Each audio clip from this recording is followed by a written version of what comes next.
Bueno, muy amables por asistir nuevamente a estos conversatorios.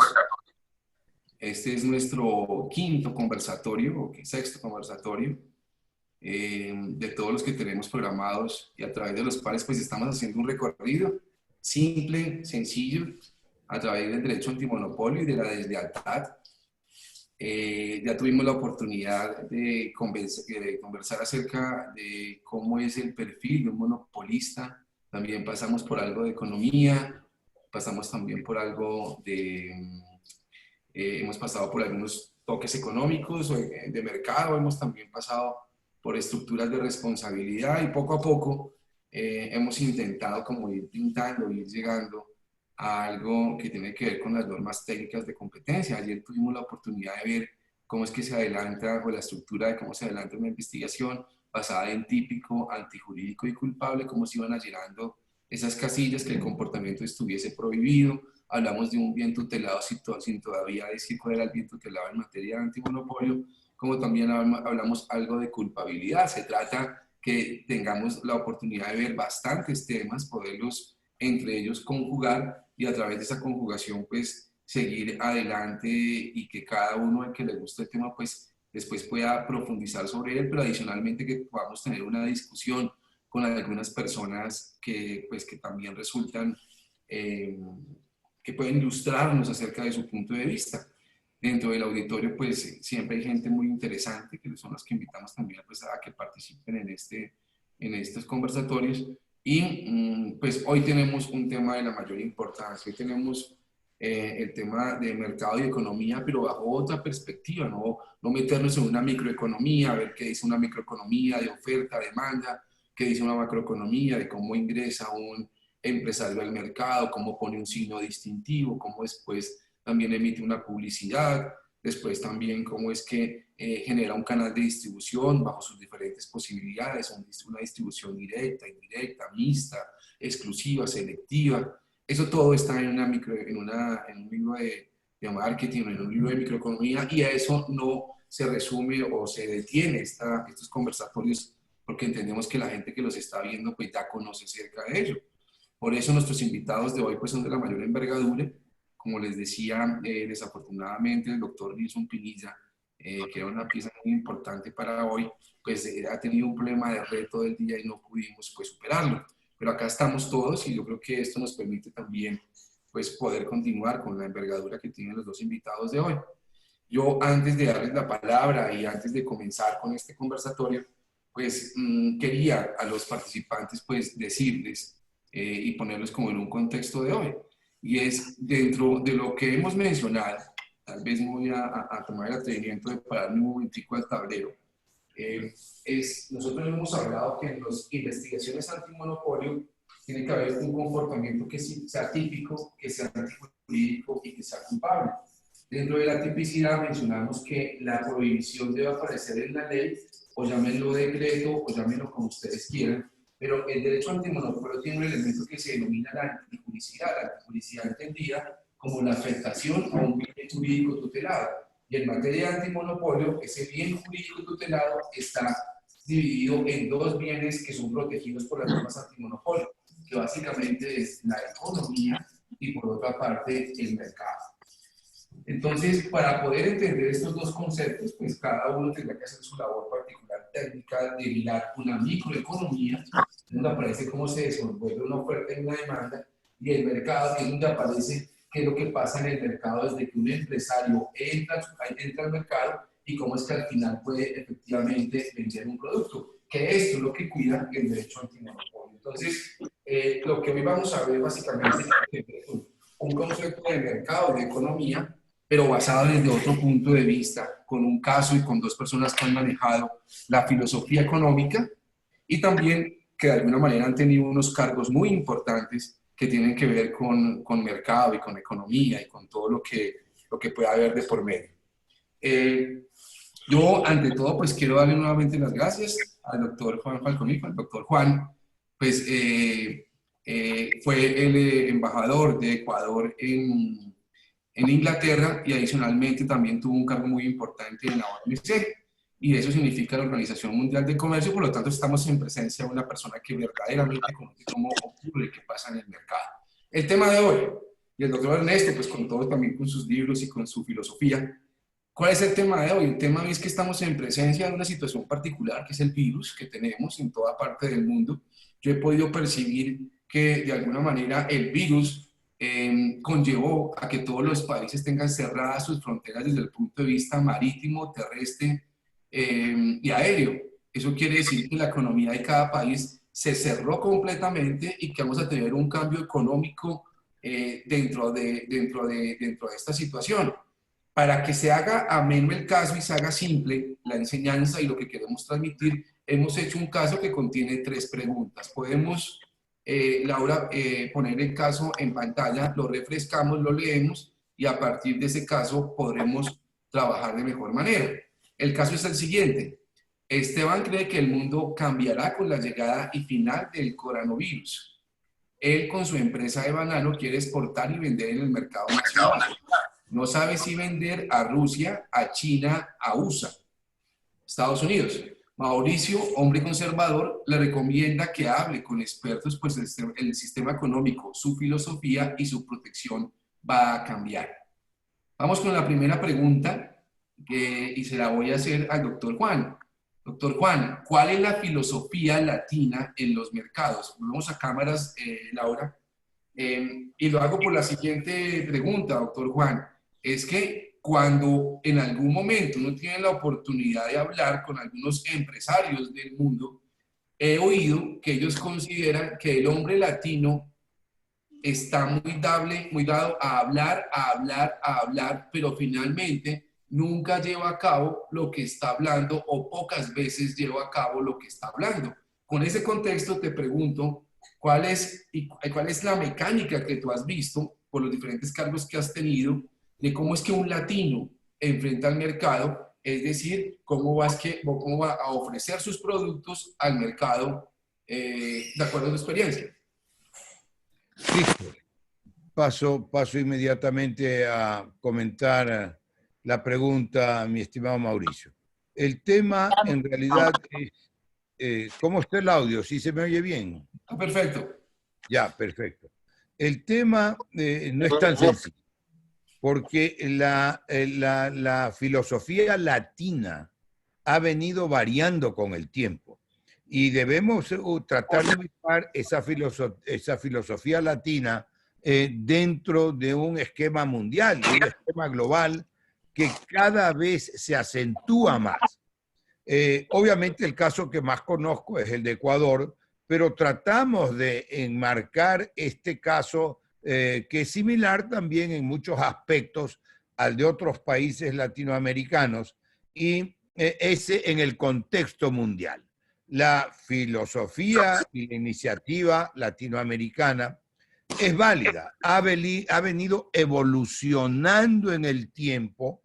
Yo no estaría de acuerdo en que es mucha palabra y mucha palabra vacía y poco trabajo, poco efecto concreto, de ninguna manera.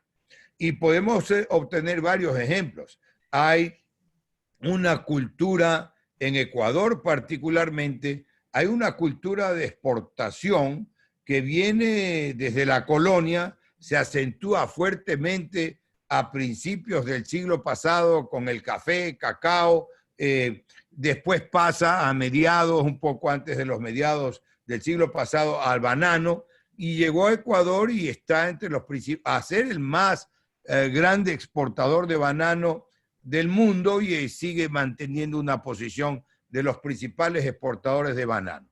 Pero esto que ocurre, este es el ejemplo que más conozco, y lo mismo se ha venido repitiendo en otros países latinoamericanos, y de ahí voy a notar a uno de nuestros problemas. Lo mismo ha ocurrido con el cobre en Chile, o después ampliaron sus exportaciones.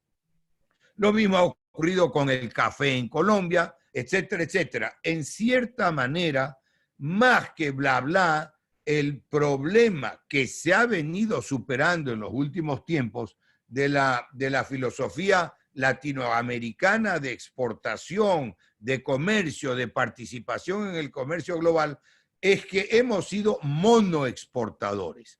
Principalmente hemos exportado un solo producto.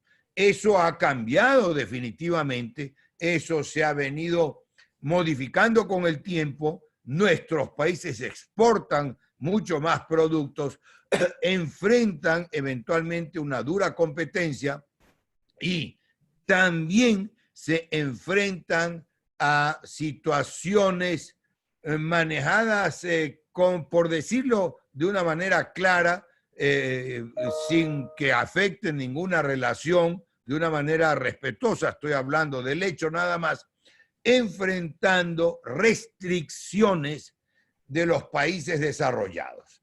Entonces nos vendieron a partir de los años 80 dentro del esquema liberal, de libre mercado, libre comercio, derechos constitucionales, derechos humanos, todas las ventajas que traía consigo el esquema liberal, pero cuando se trataba de aplicar nosotros esas reglas, encontramos muchas dificultades.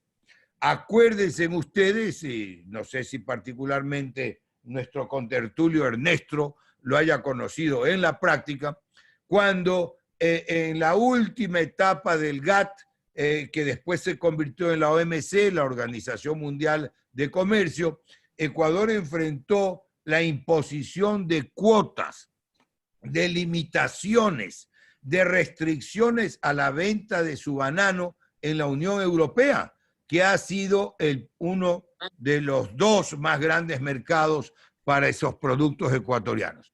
E inclusive en algún momento Colombia participó también de esto y participó haciendo una misma línea de reclamación junto con Ecuador.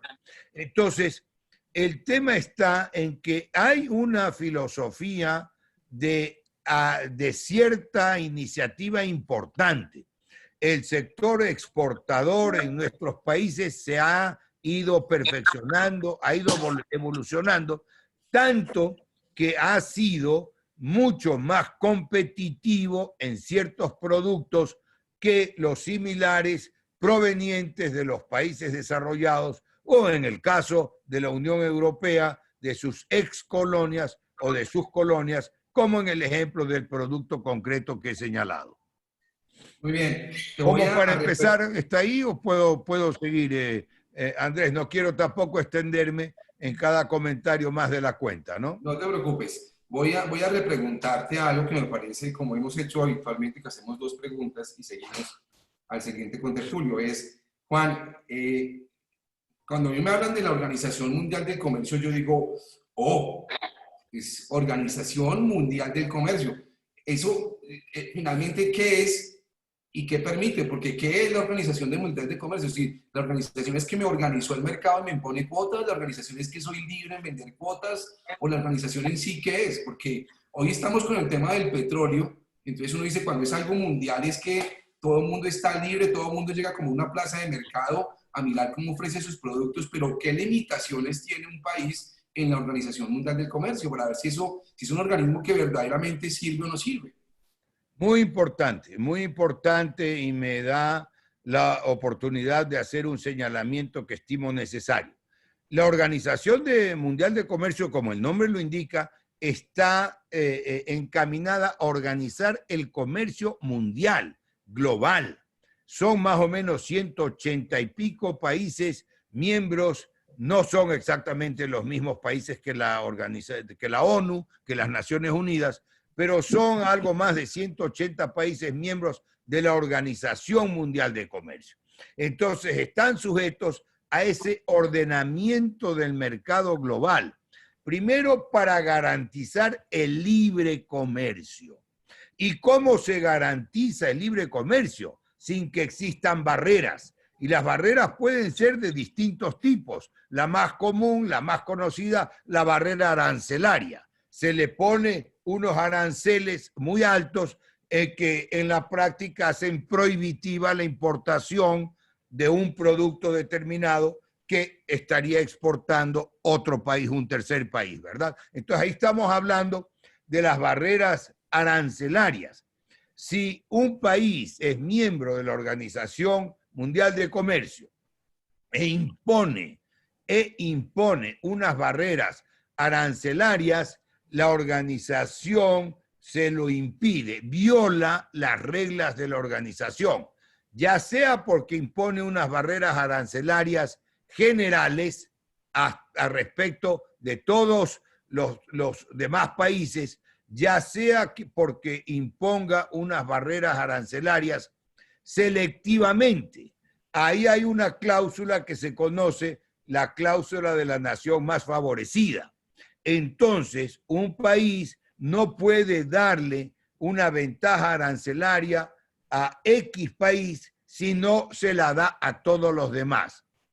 Ojo que esto es distinto, y de una vez anoto la salvedad y la excepción, esto es distinto de las zonas de libre comercio, de los acuerdos de integración entre cuyos mecanismos estén el libre comercio. Muy bien, gracias Juan. Entonces te insisto nuevamente en la pregunta, es ¿cómo es el pensamiento latino en los negocios según lo que tú has podido observar y leer? Bueno, un saludo muy especial para el doctor Juan. Y veo que su experiencia y su versación en los temas internacionales pues está comprobada, lo cual me alegra mucho, porque la verdad es que yo me siento un poco fuera de contexto. Mis temas de comercio internacional no han sido realmente muy intensos y tampoco he tenido mucha experiencia en ese campo. Cuando Mauricio me invitó a esta charla, pues dije yo, pues me voy a atrever a hablar de unos temas que realmente no son los míos, porque hay que ser un poco disruptivos, como dicen ahora las nuevas generaciones. Y me llamó la atención cuando se habló de filosofía, la filosofía de los latinoamericanos. No sé si sea la palabra... ¿No se te acaban los datos? ¿Aló? Dale, está bien. Lo oímos. Nos hemos acostumbrado a banalizar mucho los términos y a todos lo llamamos hoy filosofía, ¿no?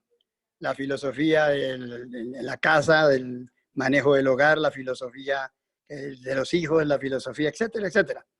Pero no está mal. Precisamente yo escribí un libro que se llama Filósofo de Café, porque realmente estamos haciendo filosofía diariamente con todas nuestras experiencias y demás. Recurrí a Michel de Montaigne, que fue precisamente el que desacralizó un poco la filosofía académica para decir que había que ser una filosofía intempestiva. Filósofos intempestivos somos todos nosotros, filósofos de café, como los llamo yo en mi obra. Entonces, está bien, pero claro que va más allá de hablar del mercado y cosas de estas, porque si tiene que ver con la ética y con la moral, ahí ya entramos un poquito más a fondo de lo que es la filosofía y el comportamiento de las naciones y de los países para interrelacionarse con otras culturas, con otros países en diferentes etapas de la vida. De suerte que el doctor Juan ha precisado en forma muy concreta y con su conocimiento lo que ha venido sucediendo en el comercio internacional. Es la globalización que todos conocemos ya y que nos atrevemos a decir algunos que es la ideología del capitalismo moderno. La mitad. Entonces, desde la época del consenso de Washington y todo lo que sabemos, esa globalización quiso penetrar en todas las naciones del mundo por una necesidad, llamémoslo un espacio vital económico de todas las naciones que tenían que intercambiar sus productos, sus conocimientos, sus materias primas o manufacturadas, etcétera, etcétera. Y comenzó la desigualdad obvia por razones de desarrollo de cada país, razones cronológicas, razones tecnológicas, etcétera. Y como siempre hemos dicho, el pez grande se come al pez chico. Entonces había que imponer ciertas normas para que hubiera un poco de igualdad y correspondencia entre las grandes potencias y las pequeñas potencias, que siempre, por lo general las de la periferia, hemos tenido que someternos a los dictados de los países más avanzados. Entonces, ese comercio internacional, pues yo creo que ha sido una de las causas un poco de la inequidad que tanto hemos observado que le atribuyen pues al neoliberalismo que estamos viviendo. Ese comercio es inevitable. Una de las primeras palabras que uno escucha en las ciencias económicas es la de la autarquía. Ese es un sueño, pensar que una nación puede ser autárquica. Considero yo que es un verdadero imposible, y menos hoy en día. Hay que abrirse a los mercados y a los comercios internacionales necesariamente. Ahora, desde el punto de vista local, es bueno fortalecerse, digamos, en América Latina. Se hicieron ensayos muy interesantes, si no mal no recuerdo, el de la ALALC, la Asociación Latinoamericana de Libre Comercio, en la época del presidente Frei y el doctor Carlos Lleras Restrepo en Colombia. Y se hicieron todos esos intentos y se han tratado de fortalecer regionalmente. Lo que pasa es que pues, América Latina tiene la parte sur y la parte andina, que tienen muy grandes diferencias culturales, geográficas, que no han permitido realmente consolidar una verdadera unidad latinoamericana. Eso es un aspecto que nos ha debilitado mucho frente al comercio internacional. De manera que sí, podemos hablar de una filosofía, pero más desde el punto de vista de la ética, de la moral, del comportamiento y de todos esos aspectos. Yo dejo hasta ahí en este momento para decir simplemente que el virus efectivamente nos va a cambiar la vida, no tanto como la gente supone, porque los cambios no son de la voluntad de las personas. Muchas veces son, como decía Darwin, la necesidad y la adaptación. La necesidad nos va a llevar a tenernos que adaptar a otros modelos de desarrollo, de comportamiento económico, social y político. Eso es inevitable. Pero el individualismo capitalista de maximización de utilidades, de competitividad, de competencia, etcétera, eso no va a cambiar porque eso está en la impronta y en la naturaleza de nuestro gen egoísta. Por eso el capitalismo ha sido invencible y las formas de socialismo que se ensayan y se han ensayado, pues han fracasado. Sí, lo hemos visto, y hay unos países mal llamados socialistas que son capitalistas, como los países escandinavos, etcétera. Entonces, quiero dejar ahí en este momento simplemente para abrir más el debate, aunque estamos en temas un poco pareciendo charlas diferentes, la del doctor Juan y la mía, pero todo se integra. A fin de cuentas, todo se complementa. De manera que está bien que hablemos de filosofía, del mercado y del comercio y de las empresas. ¿Está bien? Esa es la virtud de estos conversatorios, es que hemos estado invitando gente completamente diversa, que la ponemos a hablar de un tema y finalmente vamos llegando a conclusiones. Te tengo una pregunta nueva, Ernesto, y es la siguiente, complementando lo anterior. Yo he oído hablar de la Unión Europea como una panacea en su momento, ya hoy casi no, porque por todo lo que está pasando ahora están un poquito debilitados en cuanto a lo que piensan en grupo. Pero, ¿qué le pasó desde el punto de vista filosófico bajo tu concepto por lo menos a la comunidad andina, que ni siquiera en la comunidad andina pudimos ponernos de acuerdo para crear un bloque común de comercio, siendo que el resto del mundo estaba creando bloques comunes de comercio? Y nosotros nos quedamos todos individuales y finalmente de pronto no pudimos verdaderamente integrar nuestros mercados americanos o suramericanos. ¿Cuál tú crees que fue, independientemente de los componentes económicos, es filosóficamente por qué no pudimos agruparnos y seguimos siendo tan individuales en un mundo globalizado? Mira, es que una de las cosas que más se ha abandonado son los estudios de la naturaleza humana. El ser humano tiene una cuestión que se llama la epigenética. Existe la genética y la epigenética. La genética es todo lo heredado. La epigenética y lo heredado de la genética no es lo que determina el comportamiento nuestro, de los humanos. No es la genética como se creyó en una época. Surgió hoy en día, y eso está muy claro por la ciencia y las neurociencias, que es la epigenética. ¿Qué es la epigenética? Para no usar esos términos un poco extraños al común de la gente, es el entorno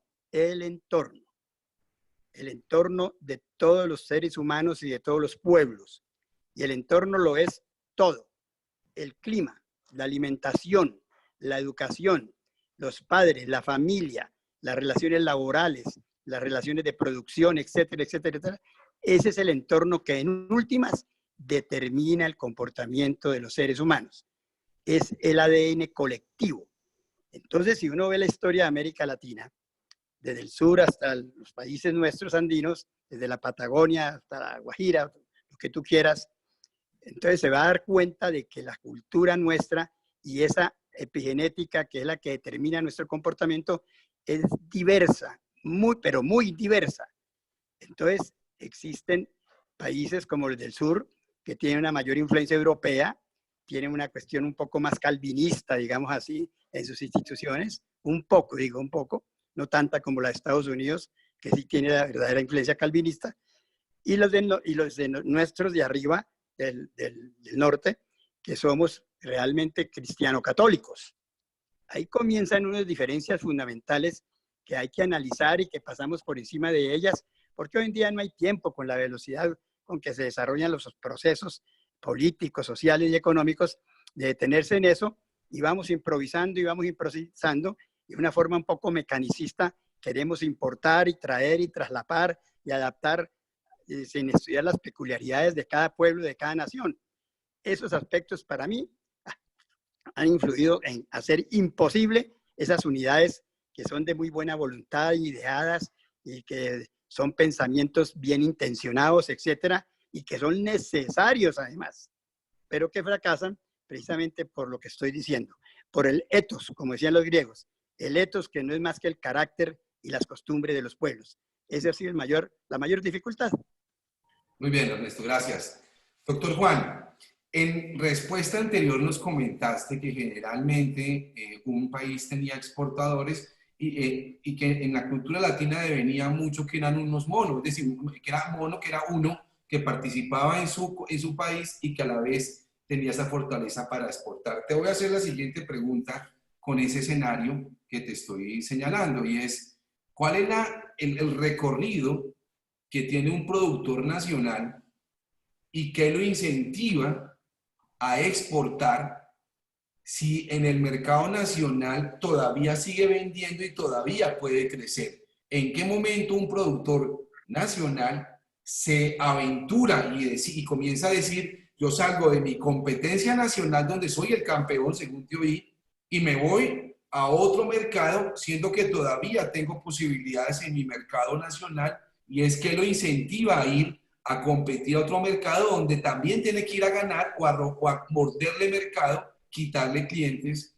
a un competidor de otra región diferente?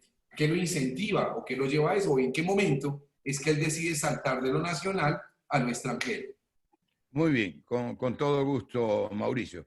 Pero permíteme hacer una brevísima referencia a lo que acaba de decir nuestro común amigo Ernesto y destacar lo grato que ha sido y que está haciendo para mí en esta oportunidad compartir este trabajo, esta intervención con él.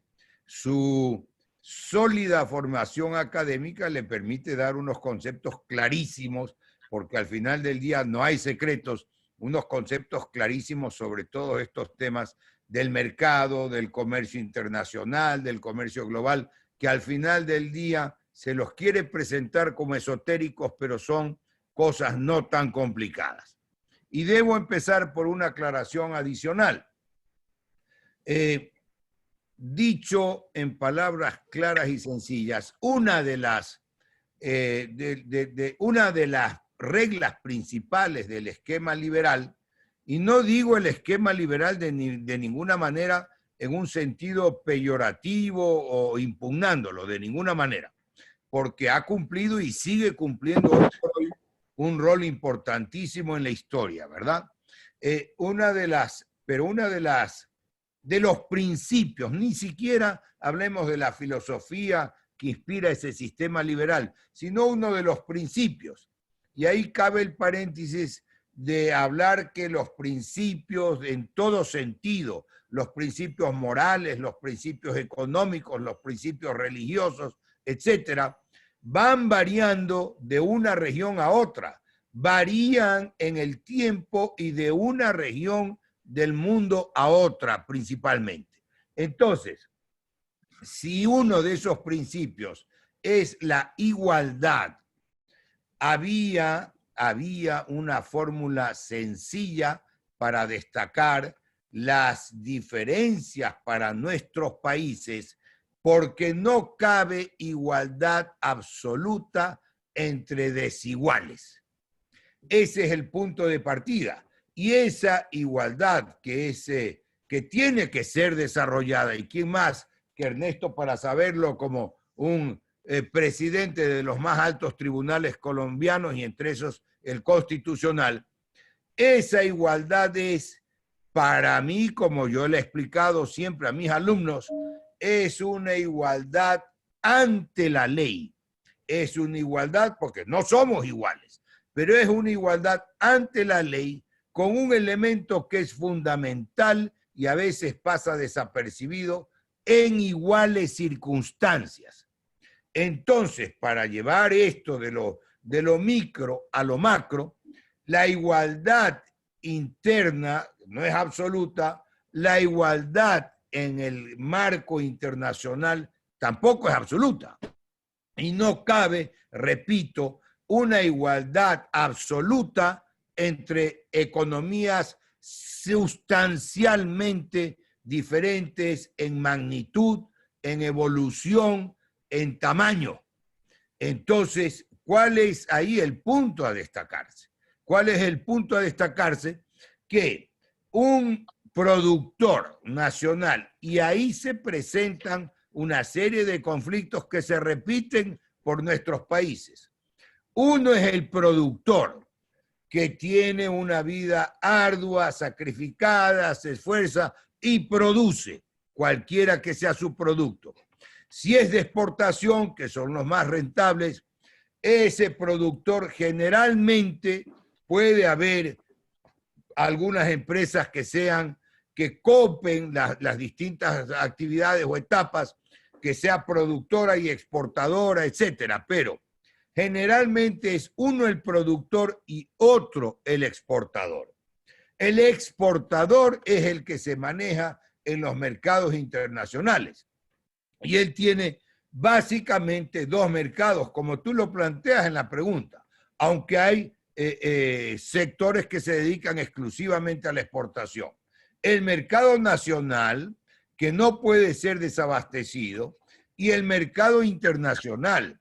Y generalmente cuando nuestros productores y exportadores se proyectan y se desbordan a los mercados internacionales, es porque obtienen mejores precios en esos mercados internacionales.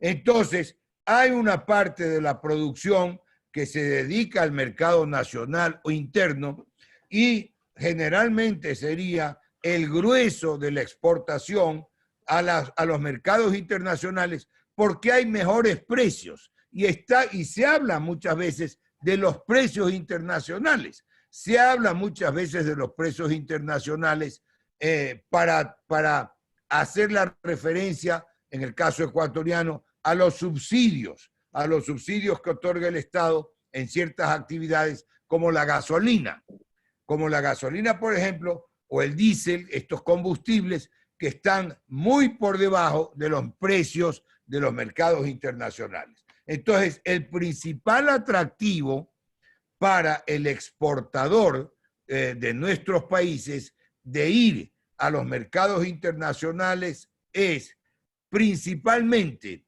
el precio, mejor precio, y vinculado a eso o concomitante el tamaño del mercado. Porque el mercado internacional es muy grande, es inmenso, no se agota con la producción nacional, tan no se agota que el mismo producto lo estamos produciendo y vendiendo en los mercados internacionales nuestros distintos países. Creo que hasta ahí lo fundamental, Mauricio. Bueno, te voy a contrapreguntar con lo siguiente. Vamos a calentar las preguntas y las respuestas. Lo que yo he podido percibir, Mauricio Velandia, es que en este instante hay tres potencias mundiales: Rusia, China y Estados Unidos. Pero hay aproximadamente 200 países. ¿Qué pasa en una organización de estas, en un comercio internacional y mundial, donde son solamente 3 países los que más o menos manejan las compras y el mercado con sus tentáculos. Los otros 197 son unas personas que están solamente ahí para obedecer a su socio comercial, o verdaderamente hay un debate donde uno pueda salir de esta independencia, o es que en el mundo se crearon 3 bloques y cada uno está respaldando a uno de esos 3 bloques y ya nos toca a nosotros respaldar un bloque porque no hacemos parte del otro bloque, ¿cómo es que sucede eso en el mercado internacional? Porque lo que yo veo son 3 grandes y todo el mundo, de la mejor forma llamarlo, cartelizado a apoyar a ese grande, o es que efectivamente en esos mercados, ¿qué ocurre? Porque me preocupa mucho lo que dices, entendiendo, es que allá se busca el mejor precio, pero pues es que nosotros estamos todos convencidos, yo pienso que hay 3 potencias mundiales y cómo se llegó a eso, si había una independencia y qué fue lo que pasó. Bueno, muy interesante la pregunta y además muy actual, Mauricio. Con esa pregunta podríamos llevar una jornada mucho más larga, pero trataremos de resumir y de tratar de ponerlo en el tiempo y en el contexto que tenemos. ¿Qué es lo que ocurre? Efectivamente están esos 3 bloques, ¿verdad? Y yo creo que esos 3 bloques se los puede identificar más precisamente como bloques a través de la moneda. Fíjate a ver, porque en el caso de la potencia que tú señalas, Estados Unidos, tenemos, y ahí todos nuestros países están más bajo la influencia del dólar, ¿no es cierto? Cierto que en Asia, y aparte de la potencia que implica China, el yen japonés tiene también mucha fuerza y mucha influencia, pero el otro bloque mundial es el de Rusia. Ahora, esto ha evolucionado de tal manera que no debería escapar a nuestra observación, porque una fue la Rusia comunista, ¿verdad? Una fue la Rusia que aplicó y de alguna manera exportó también en cierta medida a ciertos países los principios marxistas, en los de Marx, en que prevalezca la parte obrera. Recordemos esa frase de Marx, proletarios del mundo unidos, ¿verdad? Y esto fue evolucionando y Rusia hoy por hoy es un bloque, yo diría que ni siquiera, claro, que está más presidiendo, encabezando un bloque de países capitalismo, bajo un esquema netamente capitalista, pero que más mira no se lo está queriendo identificar y ellos no quieren que lo identifiquen, que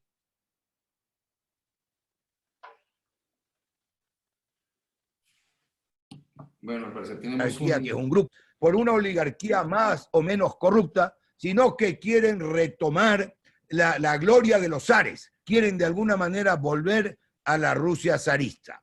Frente a eso tenemos Estados Unidos, que fue un líder mundial, por eso mira cómo lo estoy tratando de presentar, es muy compleja tu pregunta. Estados Unidos, que ejerció un liderazgo tremendamente fuerte a nivel mundial, con mayor énfasis en nuestros países, tanto pues que se ha hablado del backyard, del patio trasero de Estados Unidos a los países latinoamericanos y la influencia, sobre todo en una época ya superada, que tuvo sobre todos los gobiernos y los dictadores en su momento de América Latina.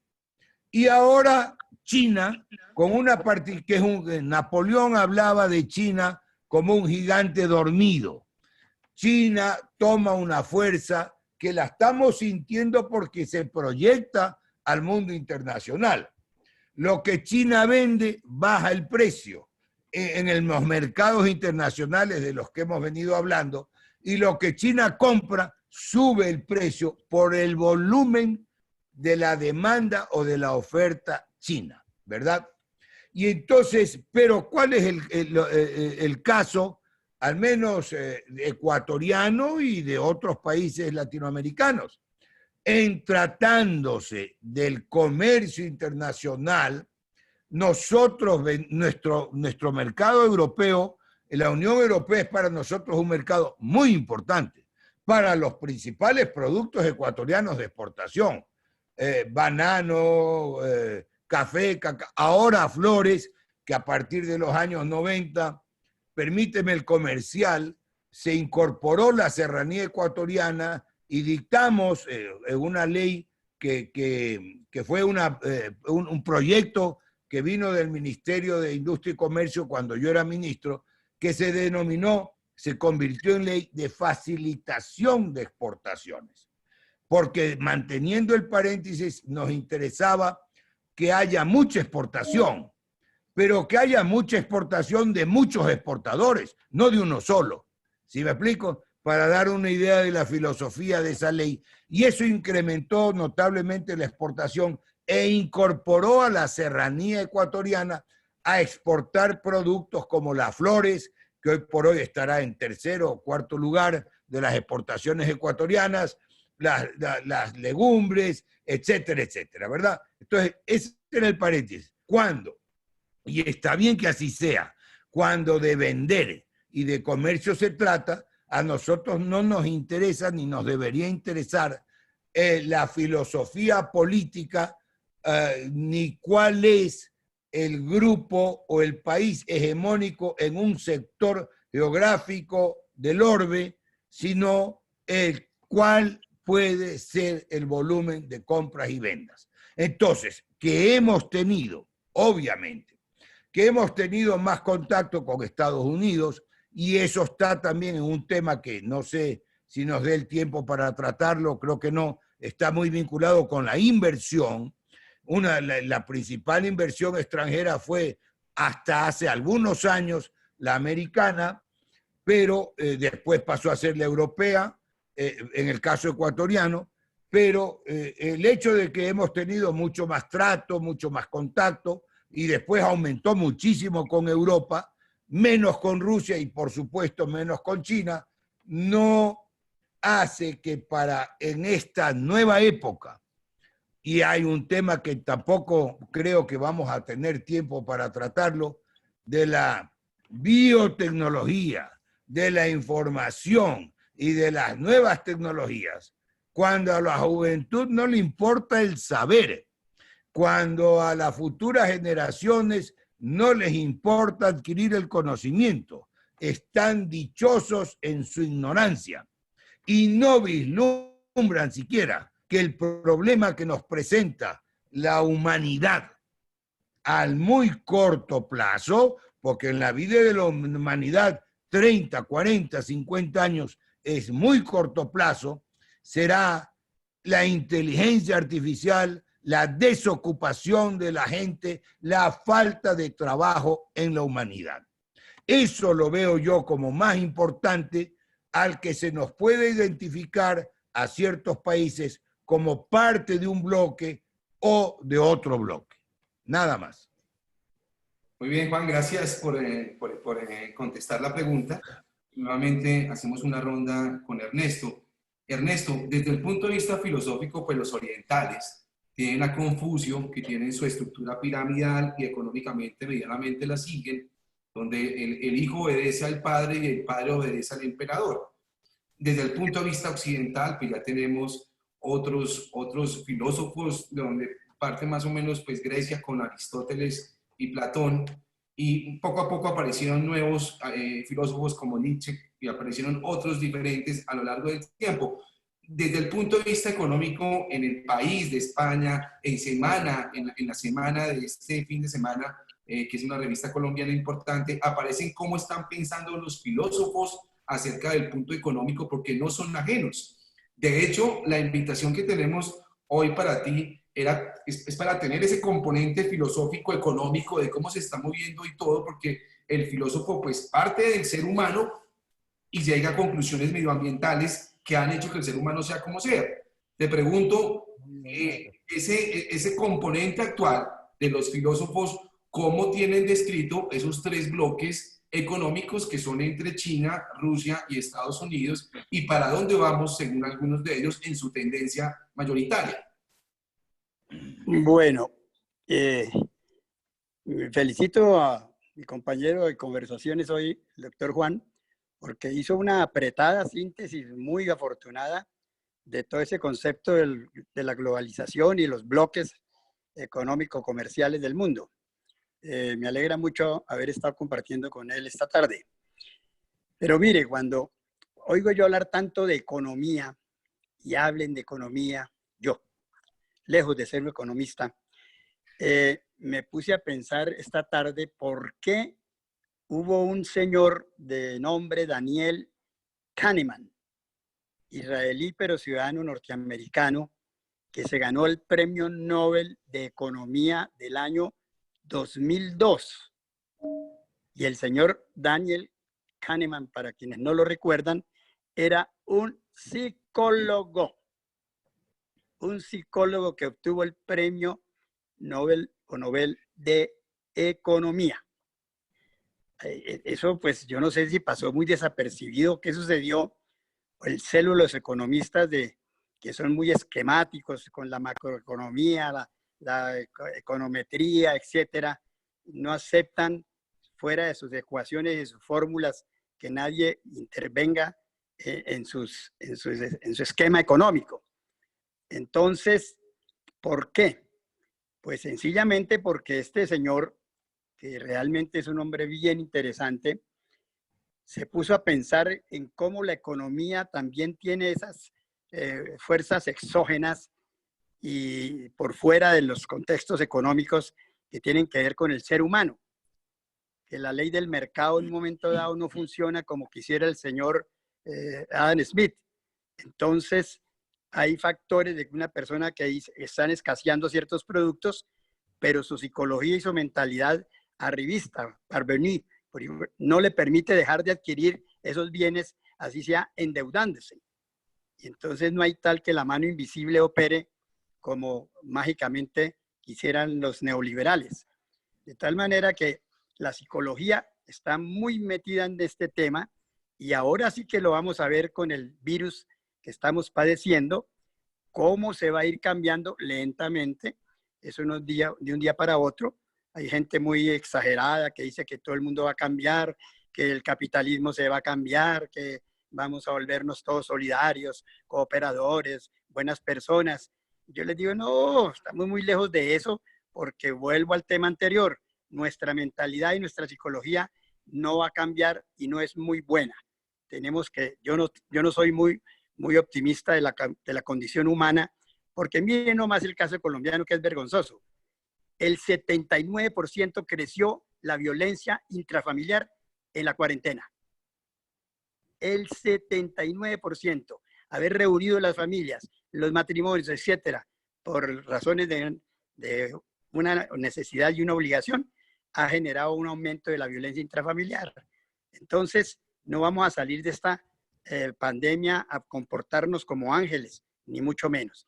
Entonces, estos economistas ortodoxos, que los hay bastantes, tienen que pensar en esos fenómenos sociales, humanos, psicológicos del ser humano y de las colectividades para poder buscar soluciones y alternativas a los modelos que unos han fracasado y otros por esta pandemia tienen que ser revisados muy radicalmente. Entonces, de ahí les dejo la inquietud del señor Daniel Kahneman, el psicólogo que fue premio Nobel, y únicamente les voy a leer una cosita que copié esta tarde sobre la teoría de las perspectivas. Yo siempre he dicho, y como político que fui, yo asistí al Parlamento colombiano durante 12 años, no fue una buena experiencia. Por eso me dediqué a otras actividades para conocer mejor al ser humano. Y yo te conté, Mauricio, que soy de los únicos profesores en Colombia que dicta una cátedra que se llama Derecho y Neurociencias. Abandoné un poco la filosofía para dedicarme más a las neurociencias, para ver si puedo comprender un poco el comportamiento de las sociedades y de los pueblos. Bueno, entonces el señor Kahneman dice la siguiente: teoría de las perspectivas, según la cual los individuos toman decisiones en entornos de incertidumbre que se apartan de los principios básicos de la probabilidad. Si eso no lo tienen en cuenta los economistas, que nos van a ayudar en esta tarea tan difícil después de que salgamos de las cuarentenas, esto es así. El mundo es una incertidumbre. Acabo de leer un libro de filosofía que se llama La sabiduría de lo incierto. Eso es un oxímoron. ¿Cómo así que la sabiduría de lo incierto? Pues sí. ¿Eso es una paradoja? Pues sí. Estamos viviendo el mundo de las paradojas. Cuando yo fui a China, he ido 2 veces a China, para ya tratar de retomar un poco el tema, yo decía, pero ¿qué es lo que pasa en China? ¿Cuál es el sistema económico y político de China? Cuando encontraba avisos publicitarios diciendo la obligación de todo chino es enriquecerse. De todo chino es enriquecerse. Entonces uno se acordaba de Mao y yo preguntaba, ¿y Mao qué? ¿No? Está enterradito. ¿Y Lenin qué? Enterrado. Y todos esos líderes del marxismo enterrados. Entonces, ¿qué es lo que tienen aquí? Vieron Confucio. ¿Cuál es el marco teórico de la economía de ustedes? Vieron Confucio. Entonces, la conclusión es que en China lo que hay es una economía de mercado, otra paradoja, economía de mercado socialista. Socialismo de mercado, eso es como decir, haber dicho antes círculo cuadrado, eso no lo comprende, no lo podían comprender. Pues sí, hay un socialismo de mercado en China con una dictadura comunista. Otra cosa que parece una contradicción, porque las economías de mercado pues se supone que son válidas en las democracias. Pues es válida en China, claro, regulada, con todo lo que sabemos que tecnológicamente acabamos de ver, tienen más de 200 millones de aparatos para intervenir la vida de las gentes, la vida privada y todas esas cosas. Eso es lo que maneja el Partido Comunista.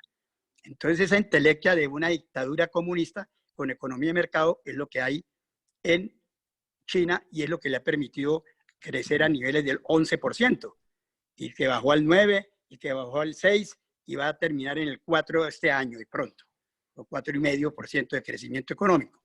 La China, como dijo el profesor Juan, Napoleón lo dijo, el día que la China despierte es el dragón que va a sorprender al mundo, y efectivamente lo es. Pero nosotros no estamos dispuestos a sacrificar la democracia, lo poco que nos queda de democracia, que tenemos que repensarla para caer en regímenes autoritarios o totalitarios buscando el rendimiento económico o la eficacia, ¿no? Porque ese es el otro tema que es interesante tratar, la moral de la eficacia. ¿Todo lo que es eficaz es bueno?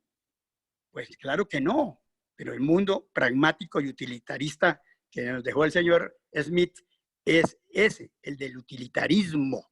Y la gente no está pensando en más. Y como también decía el profesor Juan, las juventudes de hoy no les interesa eso. Uno en las clases de la universidad, yo lo primero que les pregunto es, pues me pregunto yo, ¿a quién le voy a enseñar? ¿Cómo le voy a enseñar? ¿Qué les voy a enseñar? Y no me puedo desesperar con ellos. Esos muchachos, dejarle a uno de comercio internacional, de negocios, de todas las cosas, no. Ellos no están pensando en eso y no tenemos por qué desesperarnos. Tenemos que complementarnos. Volviendo a la cosa oriental y occidental, el yin-yang, Mauricio, el yin-yang, nosotros equivocadamente lo tomamos como cosas contrapuestas. El yin-yang, el día y la noche, se contraponen. Hombre y mujer se contraponen. Bien y mal son contrapuestos. No, señores. En Oriente el yin-yang son cosas complementarias. Nosotros tenemos que aprender que son cosas complementarias. Tenemos que complementar el capitalismo con formas sociales. Por eso existió el estado de bienestar, existió la socialdemocracia, que es la que yo propongo. Se volvió casi que una utopía volver a repensar una socialdemocracia, que sería la única forma que yo veo que podríamos acabar con tanta inequidad. De suerte que en la China tienen ya muy definido su camino y su ruta. Rusia, para mí, es un estado mafioso, un capitalismo mafioso en todo el sentido de la expresión. Es un feudalismo capitalista, otra paradoja, pues, un capitalismo del zarismo feudal, del señor Putin. Es otra gran potencia que se alió con los chinos. Están aliados con los chinos. Terminarán ellos después con sus problemas, pero ellos con tal de tomarse a Europa y debilitar a los Estados Unidos, están dispuestos a cualquier parte y a tomarse América Latina, porque ya se la están tomando. Si uno saca el inventario, las tierras que ha comprado la China en América Latina, no se lo imagina. Las empresas que está montando en América Latina, las infraestructuras que está montando como en el Brasil, en América Latina, nadie se alcanza a imaginar en ese sentido. Por eso los Estados Unidos tuvieron que reaccionar, porque con Estados Unidos, donde se le metan con el bolsillo, reacciona. Ellos tampoco tienen muchos principios morales y éticos dentro del capitalismo, porque hay muchos textos y libros que hablan que el capitalismo no puede tener moral. Bueno, puede ser discutible. Lo cierto es que esos tres grupos del mundo, China, Rusia, se van a quedar con todo el Medio Oriente y con mucha influencia en Europa. Y van a entrar a América Latina también en gran parte. Estoy viendo a Estados Unidos muy a la defensiva, pero nosotros tenemos que seguir defendiendo los valores demoliberales, o sea, la democracia liberal, en el sentido pues de libertades, como decía el profesor Juan, la libertad y la diversidad, no el igualitarismo, no, libertad y diversidad. Eso es lo que yo creo que tenemos que defender nosotros. Entonces ahí quedan los tres grupos que tú querías más o menos visualizar. De la China, con su poder dictatorial totalitario, jugándole al capitalismo con mucho éxito. La Rusia mafiosa capitalista, jugándole plenamente al capitalismo salvaje, ¿no? Y Estados Unidos con un presidente que ha tratado de volver al proteccionismo, que era una cosa que no se soñaba, que Estados Unidos volviera a jugarle al proteccionismo, pero lo está haciendo, y yo creo que con algún éxito relativo económico, pero que eso es efímero. Y América Latina, el patio trasero, ya no sabemos si Estados Unidos o parte del patio trasero de la China y de Rusia. Gracias. Muy bien, gracias por esas palabras. Doctor Juan, teniendo en cuenta lo que ha dicho Ernesto, del cual también tienes toda la oportunidad de dar tus comentarios, quiero hacerte una pregunta con todo ese contexto que puso Ernesto. Y es la siguiente: como yo veo geopolíticamente la situación actual, creo que a Europa le ha dado muy duro el virus, como a Latinoamérica le va a dar muy duro. El socio principal de Estados Unidos comercialmente desde el punto de vista del globo, pues es Europa, y es pues también sus principales están en Europa y en Latinoamérica y Canadá y México, que son sus principales socios comerciales. Lo que yo veo es que el virus está quebrando a lo que podríamos llamar socios comerciales de Estados Unidos, o también lacayos de Estados Unidos, o como lo quieran llamar, o el patio trasero. En los libros hay muchas clasificaciones, pero los socios comerciales de China, pues partamos que de pronto China tiene como que desde hace muchísimo tiene planificada su economía para que ella misma pueda evolucionar sin necesidad de nadie. Y también uno podría decir de Rusia, ellos dos pegados en fronteras y pues geopolíticamente muy asociados, con una cultura diferente, pero con una economía muy asociada. ¿Tú cómo ves el futuro de los socios comerciales de Estados Unidos, que son, creo, los que te mencioné, respecto a la situación de China y Rusia, que no depende mucho de la economía europea, ni de la economía americana, ni de la economía latinoamericana? ¿Tienes la palabra? Muy bien, muchas gracias, Mauricio. Realmente debo lamentar que este programa tenga una limitación en el tiempo, porque habríamos disfrutado de los comentarios y los conocimientos de nuestro gran amigo Ernesto, que ha hecho ahora unas exposiciones estupendas, brillantes. Imagínatelo especializado en cualquier área, con esa formación tiene para lucirse por donde vaya. Y él mencionó algo que es importante, quiero retomarlo. Él se remitió a Adam Smith, y eso trae a mi memoria, que es importante para ir justamente a atender tu pregunta, que ya Adam Smith, estamos hablando en 1770 y pico, por ahí, en los años 1770, Adam Smith, y cuando hablaba de los principios de la economía, Adam Smith el famoso autor Dejar hacer, dejar pasar, ¿verdad? Señalaba que una parte fundamental de la economía era el comercio internacional, ¿verdad? El comercio internacional. Entonces, en esa actitud claramente contradictoria, ahí hay yo no tomo partido, este no es un programa político, y menos para meternos en la política de otros países, pero hay un artículo en el Washington Post que se ha publicado la semana pasada, a fines de la semana, lo recomiendo a principios de esta semana, que habla de varios presidentes de Estados Unidos, la evolución de las políticas que implementaron hasta que llega a Trump y lo califica muy duro, muy severamente a Trump, y destaca sobre todo ese artículo lo que ha señalado hace un momentito Ernesto, que del libre comercio, del libre mercado, de esos principios netamente liberales que vendieron y en cierta forma impusieron al mundo, ahora pasa a Estados Unidos, que no es ahora a partir del coronavirus, sino ya de antes, a un aislacionismo. Se aísla, se vuelve a su interno, se olvida del mundo exterior y por ende se olvida de la suerte y el destino de quienes han sido sus socios comerciales tradicionales. Esto es, mira, que empieza con México a construir un muro. Y algo que creo que es importante que se tenga presente, que no se lo transmite como debería ser de una manera completa, cuando se ha quejado tremendamente Estados Unidos de si cabe el término, de la penetración comercial mexicana, de la diferencia de la balanza comercial de México con Estados Unidos. Cuando se analiza esto y se queja el presidente Trump del volumen de las ventas mexicanas en el mercado americano o norteamericano o estadounidense, porque americanos somos todos, ¿verdad?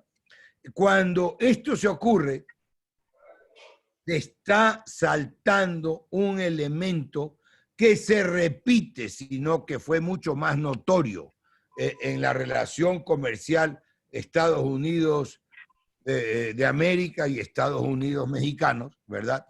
Se olvidan que la inversión que ha desarrollado intensamente esa industria mexicana ha sido principalmente proveniente de los Estados Unidos de América. ¿Y para qué y a dónde va a vender? Pues son los inversionistas de Estados Unidos que instalaron sus fábricas, sus plantas, desde los automóviles hasta todo otro tipo de industria, para pagar mano de obra más barata en México y vender esos productos a sus clientes de Estados Unidos. De manera que están en esto que se presenta como un beneficio unilateral solo para México, del lado de Estados Unidos están favoreciendo también a sus consumidores, porque a sus consumidores le están ofreciendo productos más baratos. Y aquí viene un paréntesis que quiero hacer, que es mucho más general, si cabe el término. Podemos, en el proceso de producción, nos olvidamos de un factor, de un elemento, como lo querramos llamar, que es importantísimo. Nos olvidamos del consumidor. Solo importa el productor, la producción, el precio y el mercado. ¿Y qué pasa con el consumidor? ¿Y cuáles son los derechos del consumidor? ¿Y quién hace valer los derechos del consumidor? De la misma época, hay una ley de la misma época del presidente Borja, con quien trabajé como ministro de Industria y Comercio, hay una ley de defensa al consumidor, que yo decía basta que se la llame ley de protección al consumidor, frente a los monopolios, a los oligopolios y el poder cruel del capital y del mercado. Esa ley tiene un reglamento, el reglamento a la ley de defensa que lleva mi firma, fue elaborado por el equipo del Ministerio de Industria y Comercio. No funciona, no hay quien haga valer los derechos del consumidor. Y esto se da también en el ámbito del comercio internacional, ¿verdad? Entonces, todos estos son elementos que se nos van escapando en el análisis, porque además en ese análisis influyen factores externos, lo que se nos quiere vender, lo que se nos quiere informar, a quienes corresponden y a quienes obedecen realmente, quienes nos informan y quienes nos forman, etcétera. Entonces, el tema va mucho más allá, Mauricio, y yo creo que por mi parte estaría gustoso de tener una nueva oportunidad más adelante y con un contertulio de la calidad de Ernesto para poder seguir. Porque es justamente muy importante, y eso se da, lo anotaba Ernesto otra vez, ya son 2 o 3 temas que tomo su afirmación para darle una perspectiva desde mi propia visión. Cuando hablaba de la diversidad, pues ¿qué nos toca a los latinoamericanos? Y era la tesis que yo propugnaba en el Grupo Andino, que me tocó inclusive presidir el Grupo Andino, después del presidente colombiano Samper. Aprovechemos la diversidad, complementémonos con la diversidad y hagámonos fuertes frente al mundo exterior. La participación de América Latina en el comercio mundial no sobrepasa el 5,5–6%. No sé tal vez las cifras de los últimos 4 o 5 años, pero es realmente pequeña. En vez de buscar competirnos y menos competirnos de una manera desleal, podemos complementarnos. Esos son los bloques. El mundo está yendo y tiene que ir, porque no hay manera de evitarlo, a un mundo global. Y en ese mundo global, donde lo que tendrá que imperar es el ser humano, en ese mundo global tenemos que hacer nuestros propios bloques. Se creó el Grupo Andino porque se mencionó también la Unión Europea. Y comparamos el Grupo Andino con la Unión Europea. La Unión Europea viene del Tratado de Roma. El Grupo Andino viene de la idea de un colombiano, que fue uno de los principales impulsadores del Grupo Andino. Viene del año 69. Se creó a la imagen y semejanza de la Unión Europea, exactamente a la imagen y semejanza de la Unión Europea, tratando de implementar muchos de sus mecanismos, muchas de sus formas, etc. Se llegó a crear un tribunal andino al que por pedido y propuesta nuestra de los ecuatorianos, no quiero hablar en primera persona, también se le permitió el acceso de los particulares, porque si no, no servía de nada. Se le permitió esto, pero sin embargo, en el camino, esta es la pura realidad, en el camino, la falta de decisión política, la falta de entereza de nosotros, los miembros del Grupo Andino, que no pudimos tener la fuerza suficiente en lo interno para hacerle saber y entender a nuestro sector productivo que hay costos-beneficios y que cuando los beneficios eran muchísimo mayores, era bueno participar, pero teníamos que asumir los costos con seriedad, con entereza, con disciplina. Esa ha sido la principal diferencia con la Unión Europea. Valga notarlo. Esa ha sido, y por eso son los distintos grados de evolución de la integración europea, que pasó empezó con 2 países, a partir del acuerdo del acero, pasó a 6 países, después a 8 y hoy son 28. Mientras que el Grupo Andino, y con lo que fue una idea estupenda, con lo que fue la idea que arrancó de Carlos Lleras, el colombiano, arrancó la creación del Grupo Andino, a esa imagen se desvaneció y está hoy por hoy en una especie de catalepsia. Ese es el problema, mi estimado Mauricio y Ernesto, que tenemos que los latinoamericanos asumir con seriedad nuestros errores, entendiendo que los errores no se lloran, se asumen, y a partir de admitirlos y reconocerlos, crear una patria grande latinoamericana que tenga más participación en los mercados mundiales. Muy bien, Juan, gracias. Te agradezco mucho las palabras. Ernesto, cambio de tercio con cambio de tema como abrupto. El latino, el hombre latino económico, por dar esa clasificación, hombre latino económico, ¿es un hombre sumiso? No, todo lo contrario. Es una persona hiperactiva en general. Pues el indígena tiene fama de que era perezoso, haragán, en fin, pero no. Precisamente el economista que les decía, el psicólogo que se ganó el premio de economía, el libro famoso de él hace referencia, a ver si me acuerdo, a que debemos pensar más despacio que rápido. Porque en una cosa un poco ampulosa, dicen que este señor descubrió lo que son los secretos para pensar sin errores. Oiga, Mauricio y Juan, semejante cosa tan curiosa. Descubrió el secreto de pensar sin errores.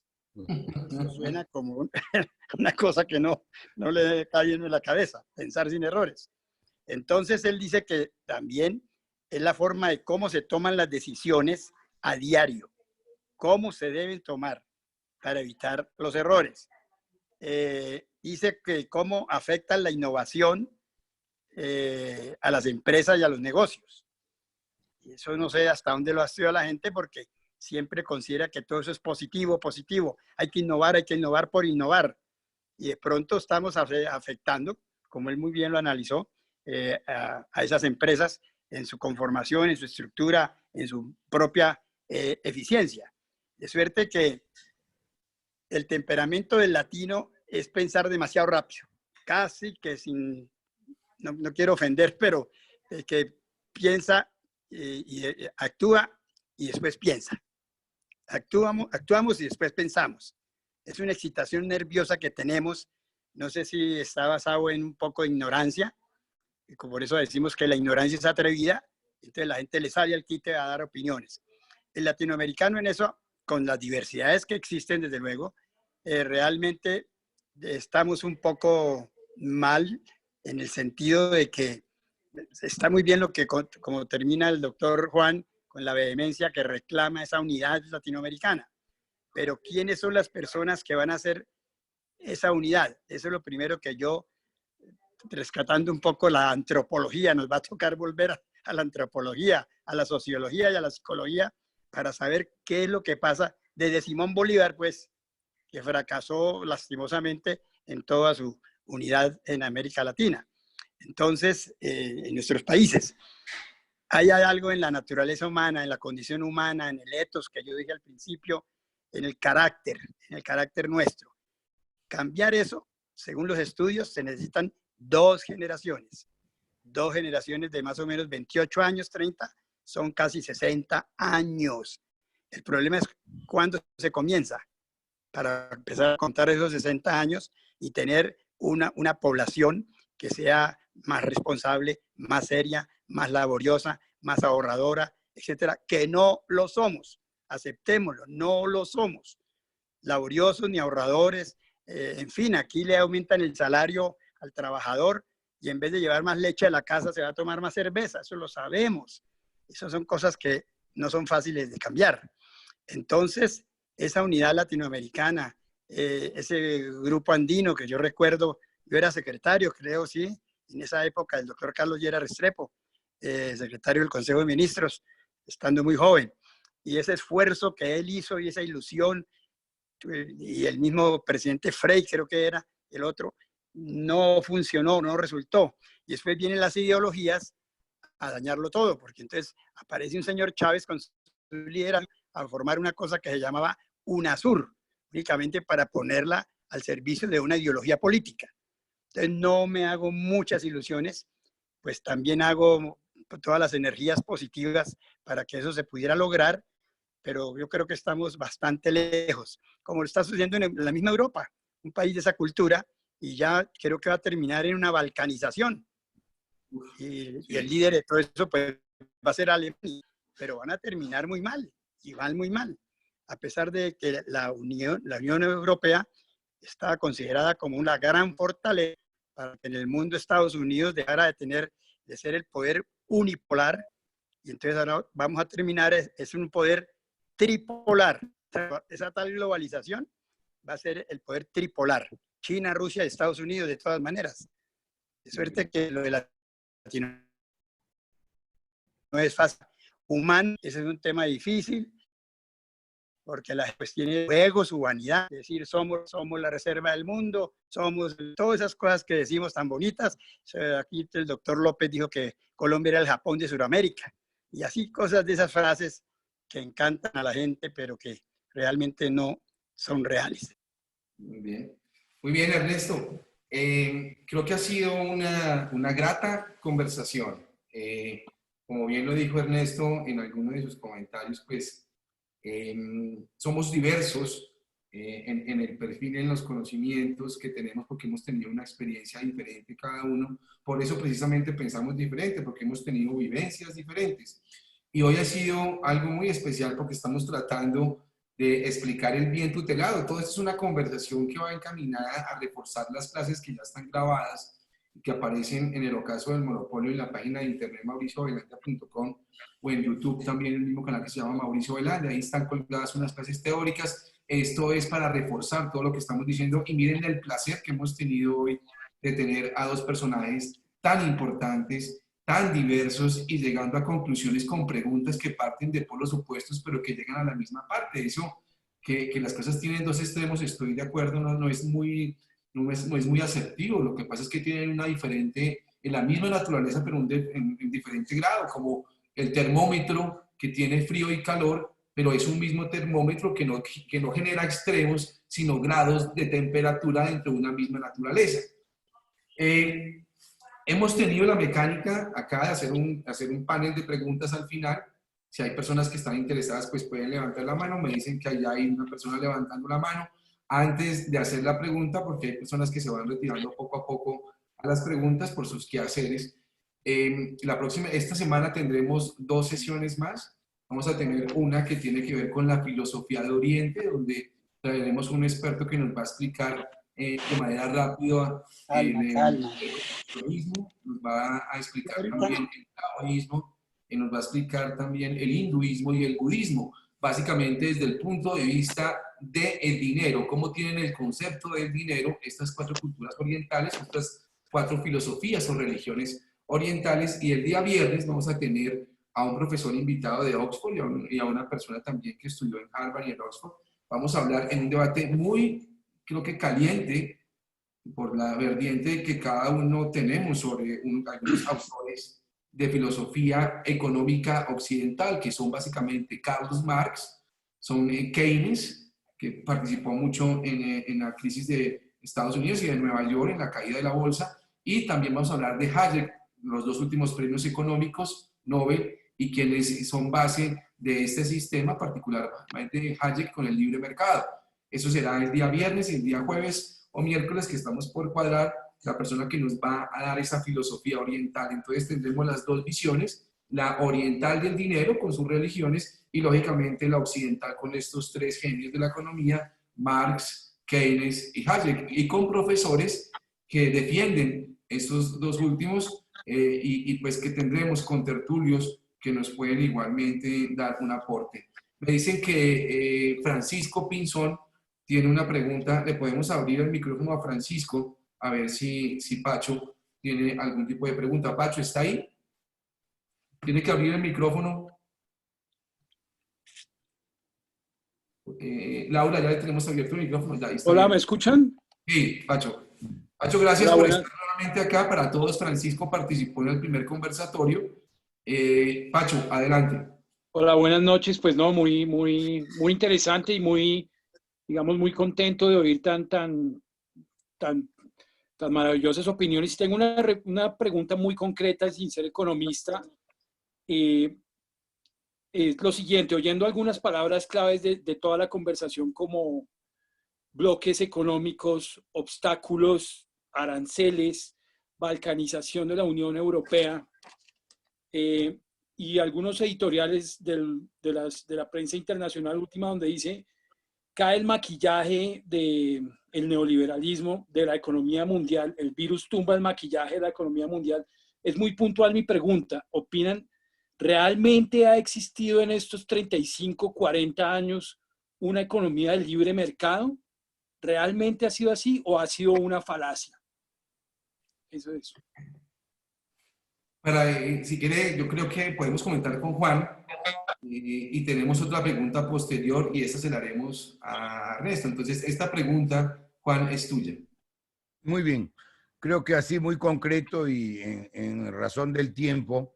Y yo creo que para muchos es una falacia. Y yo mismo, en muchos ejemplos y en muchos aspectos, creo que ha sido una falacia. Y yo me quejaba y decía, cuando era ministro precisamente en las discusiones con la Unión Europea, que ustedes nos venden la receta de libre mercado, de la libertad de precios, de la igualdad, de la democracia, etcétera, etcétera, porque la igualdad y la democracia derivan de todo este libre mercado. Pero el libre mercado, cuando nosotros queremos ejercerlo, ustedes nos lo cortan, va a contracorriente, una falacia. He puesto el ejemplo de las cuotas de banano en la Unión Europea, a poquito antes de la creación de la OMC, la Organización Mundial de Comercio.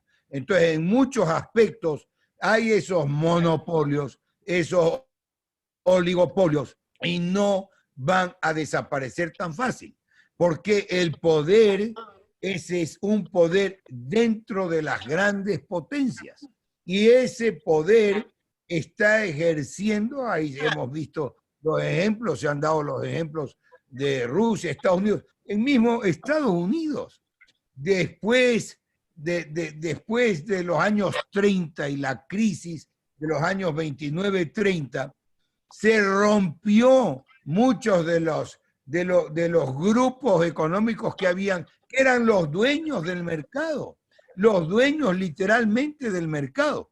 Y cuando, si no me equivoco, fue el presidente Roosevelt que entró con una política liberal a romper todos esos monopolios y esos oligopolios. Y ese fue el crecimiento económico después de la recesión en Estados Unidos. Entonces, lo que nos interesa para que haya un libre mercado, realmente un libre mercado, y ahí hay que diferenciar, y yo diferencio libre empresa de empresa privada.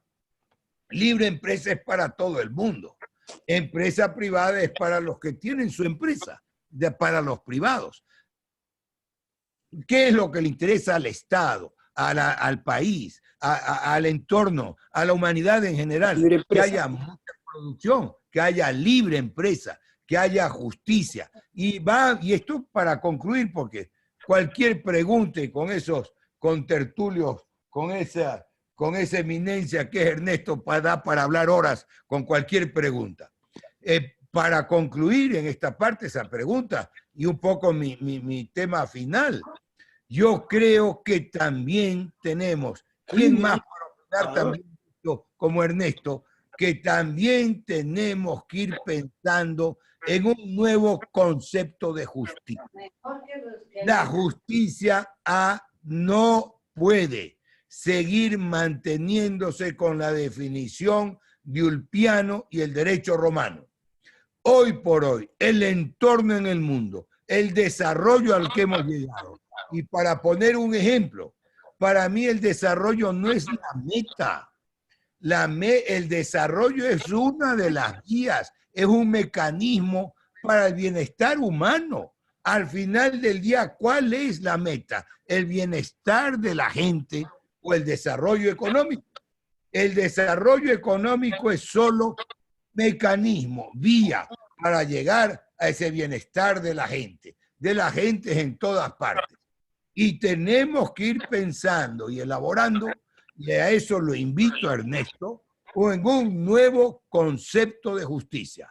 La definición de Ulpiano de que viene del derecho romano, dar a cada cual lo que le corresponde, hoy, si no se la aplica en un entorno distinto, simplemente ya no tiene sentido.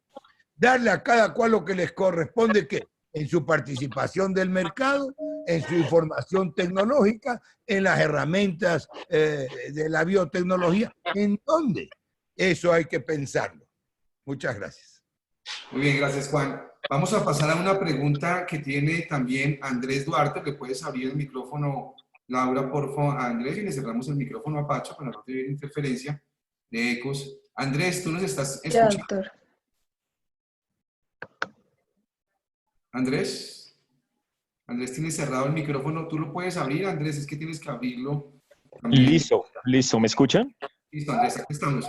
¿Cuál es tu pregunta de manera? ¿Cómo están? Muy buenas noches. Primero agradecerle a los panelistas, a usted, doctor Mauricio, por el conocimiento que nos brinda en todos estos módulos y principalmente en el módulo antimonopolio que tiene en su página. Muy grato el conocimiento y pues mi pregunta se centra básicamente en mis estudios, las investigaciones que he realizado, básicamente son a través del derecho internacional de las inversiones. Acá se ha tocado un poco el tema de la OMC. En los estudios que yo he realizado he encontrado que se habla, o los autores actualmente han estado hablando de la crisis del multilateralismo. Y lo que trae pues la implementación de TLCs y los capítulos de los arreglos de los inversionistas, los acuerdos privados de inversión y los BIDs. Quería saber la posición de los panelistas, cómo entienden pues la crisis del multilateralismo, si está efectivamente en una crisis, si los TLCs los están desplazando y la crisis que está creando, digamos que esta inversión desmedida, principalmente en Latinoamérica, que ha traído una avalancha de demandas puntualmente en el tema del derecho internacional de las inversiones. Muy bien, gracias Andrés por la pregunta. Laura, le podemos cerrar el micrófono a Andrés para que no nos reporte eco. Ernesto, ¿tú quieres responder esa pregunta o prefieres que la responda Juan? Tú me dices. Yo considero que Juan, simplemente ratificar lo que la gente se lleve muy presente lo que dijo Juan, entre la diferencia entre la libre empresa y la empresa privada. Es que a nosotros nos formaron desde la universidad, yo soy de la Universidad Nacional de Colombia, que todo para la General Motors era bueno para Estados Unidos. Y nos lo aplicaban también en Colombia. Todo lo que era bueno, digamos hoy para el Grupo Aval, es bueno para Colombia. Eso no es así. Eso hay que desmitificar esas ideas de que todo lo que es bueno para un señor de empresa privada es bueno para el país. No es así. Lo mismo que el crecimiento económico. Podemos tener, yo recuerdo en mi época Brasil crecía al 11% de crecimiento económico. No tiene que ver nada con el bienestar social. También nos enseñan que si crece el país, que hay más empleo, claro que sí, que hay más inversión, etcétera. Pero el bienestar social es otra cosa, que fue lo que nos dejó en el neoliberalismo de los 35, que quedó comprobado con lo que dijo el primer señor que nos preguntó, ¿cómo se llama? Bueno, dijo... Francisco Pinzón. Sí, exacto, está en lo cierto, ¿no? Y nosotros no podemos seguir aceptando que en 35 años de neoliberalismo no hubo la verdadera libertad de empresa, no la hubo. Quiero ratificar eso. Hubo una mercadolatría que favoreció a unos grupos que cada vez son más pequeños y más ricos y desfavoreció a unos grupos que son cada vez más grandes y más pobres. Eso es lo que llamamos inequidad que estamos viviendo y de los cuales hemos sido víctimas, sobre todo en América Latina. Muy bien. Doctor Juan, ahora sí, Juan. La pregunta, de manera puntual, la respuesta para Andrés Duarte. ¿Cómo no? Y empiezo por señalar que hago propias las palabras y los comentarios de Ernesto, los comparto plenamente, los hago míos también. Y yendo al tema ya más específico, tal vez en cuanto a esa pregunta, hay algo que quiero fijarlo con claridad. El desarrollo económico requiere dinero. El desarrollo económico requiere dinero. Y entonces requiere inversión, el dinero que se invierte para conseguir el desarrollo económico.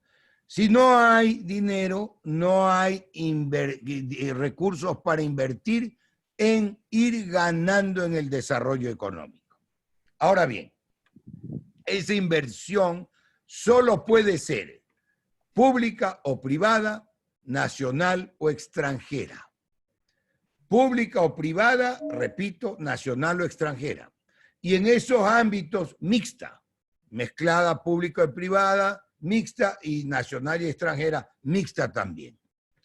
Pero esa, si bien es cierto que esa inversión es fundamental y es indispensable para ir en el camino del desarrollo, yo comparto la idea de que el capital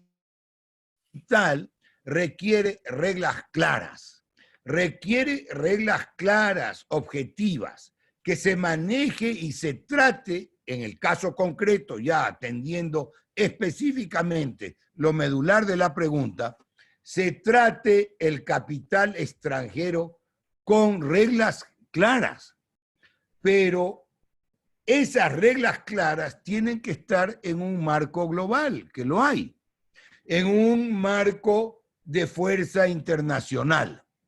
Lo que no me parece válido para nada, y ahí viene nuevamente la desunión de los latinoamericanos, la desunión y la falta de visión de algunos de nuestros líderes y dirigentes, de creer que la inversión la vamos a conseguir ofreciendo más ventajas que el país vecino. Y de ahí derivan esos tratados bilaterales. ¿Quién da más? ¿Quién vende más su país? ¿Quién vende más su sistema jurídico? ¿Quién vende más? ¿Quién remata a una mayor o menor inversión extranjera?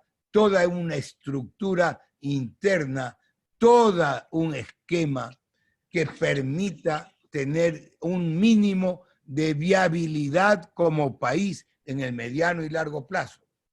Que en esos, y por eso es que hemos sido víctimas de muchos fallos vergonzosos e injustos porque se derivan de esos convenios bilaterales de inversión, donde, para decirlo en una palabra muy gráfica y muy sencilla, se contemplan cláusulas leoninas en perjuicio de los países receptores de la inversión.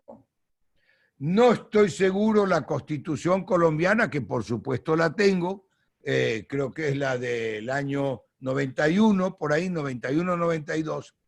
No estoy seguro si tiene un principio que ya viene de algunas de las últimas constituciones ecuatorianas, que consagra la igualdad entre nacionales y extranjeros, salvo ciertos derechos políticos, porque no son todos ahora. Pueden votar para alcalde, no votan para presidente, etc. Salvo ciertos derechos políticos. Eso es suficiente. Si es un principio constitucional, es una norma constitucional. En esos tratados bilaterales se entrega la justicia, se asumen compromisos como el de no dictar una ley que les pueda causar cualquier tipo de inconveniente al inversionista. El ejemplo que acaba de poner Ernesto, lo que es bueno para la Ford es bueno para Estados Unidos. Lo que es bueno para cierta empresa es bueno para Ecuador o bueno para Colombia. No puede ser así. No puede ser así. Para mí, soy partidario de recibir al inversionista extranjero, de tratarlo, de mantenerlo, de darle iguales oportunidades, de aprovechar las ventajas que trae, porque no solo es el capital, el inversionista extranjero que viene de países más desarrollados trae tecnología, trae oportunidades de mercados, trae experiencias de manejo gerencial, etcétera, etcétera, en adición al capital. Pero no por eso vamos a vender la patria. Son dos cosas distintas. Esa es en síntesis mi opinión. Muy bien, Juan, gracias.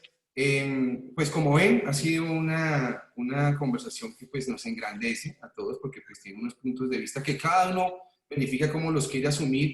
Tuvimos dos puntos de vista diferentes, pero que finalmente hablamos de un mismo tema, que es lo que se trata la diversidad y la posibilidad de tratar de igualar diferentes lenguajes a un mismo tema. El tema que nos corresponde hoy en día pues es de la mayor importancia porque es cómo se está desenvolviendo el mercado. Quería terminar con esta reflexión. Ponemos, Laura, es una reflexión que nos lleva desde el principio de este programa, por llamarlo así, o de toda esta reflexión, y es que en el año 2017, enero 16 de 2017, apareció en la BBC la siguiente noticia: 8 millonarios que tienen más dinero que la mitad de la población del mundo. Esto matemáticamente significa que 8 personas son propietarios del 50% de la riqueza del mundo.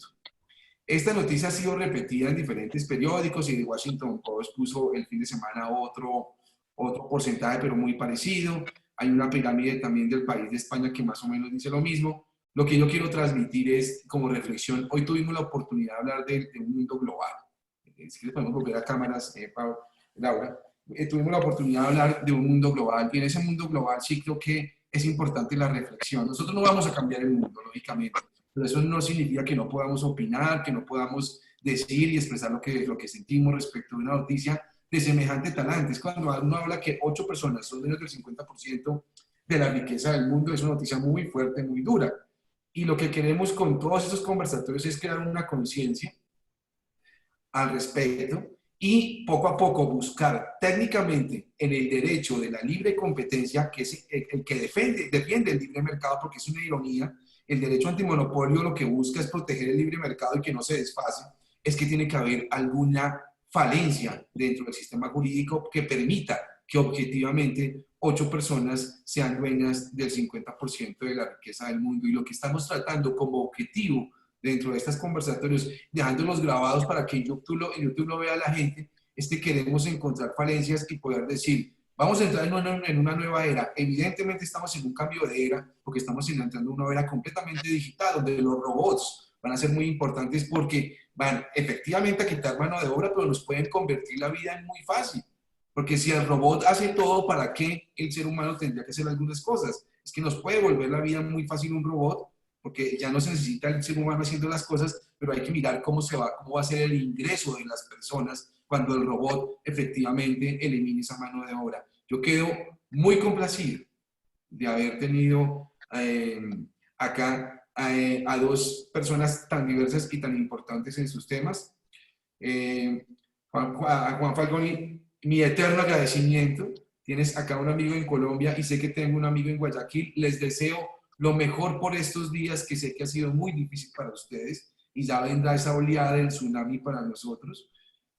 Al doctor Ernesto, como siempre, ha sido un placer sentarme a departir cada vez que he podido con él un café. No han sido muchos, pero siempre tengo el oído puesto cuando lo tengo al lado en una mesa, tratando de oír todo lo que dice y con su rebeldía intelectual, porque he visto cómo se debate en cada mesa cuando tiene tanto crítico que intenta pensar de una manera diferente, pero que Ernesto siempre tiene que decir. A todos ustedes, como siempre, un gran abrazo y como siempre me despido, aunque sea un poco ya repetitivo, y es al ser humano, al Homo sapiens, nada le ha ganado, y un virus mucho menos le va a ganar al Homo sapiens porque es el hombre que piensa, y tendremos la evolución de un hombre diferente después del virus y con toda la era digital, pero al Homo sapiens nada lo ha vencido y eso permite pues que tengamos una fortaleza interior. Los invito a la clase del día jueves, que es la filosofía oriental, y el día viernes, que va a ser una una cereza poder compartir con ellos, particularmente porque yo no soy tan amante de la cultura económica occidental, sin que quiera decir que sea amante de Carlos Marx, porque tampoco es así. Yo les agradezco muchísimo y les deseo lo mejor, que tengan los mejores sueños. Gracias a los dos por haber participado en esto. 2 palabras nada más, Mauricio, si puedo. ¿Aló? Adelante. Adelante. Sí, solo 2 palabras, ya he hablado mucho. Agradecer muchísimo, infinitamente la invitación, ha sido una excelente oportunidad de llegar a toda esta gente por intermedio de este panel y lo honrado que me siento de haber participado con Ernesto en el panel. Nada más. Gracias, Juan. Ernesto. Sí, a ti, Mauricio, por la invitación. Ha sido muy enriquecedora. Y al doctor Juan Falconi, que le deseo mucha suerte ahora pues en Ecuador cuando regrese, si es que puede regresar, y a su familia. Él está en Colombia, él está en Ecuador, Ernesto. Está en el Ecuador. Ah, magnífico. Y que personas como él van a tener mucho, mucho que aportar en la época post-virus, porque estuve viendo hoy unas cifras económicas y realmente el Ecuador va a estar muy golpeado con índices del menos 6%, algo así. Colombia va a estar por el lado del menos 4%. En todo caso, vamos a tener que ser muy solidarios en nuestros países, doctor Juan. Y le agradezco mucho toda su ilustración. Lo mismo a Mauricio por la invitación y a las personas que intervinieron con sus preguntas, que son muy esclarecedoras. Gracias. Muy bien. Buenas noches a todos y hasta luego. Nos vemos en el próximo episodio o capítulo o clase. Chao. Gracias. Podemos terminar la grabación, Laura. Gracias. Gracias a todos. Hasta luego.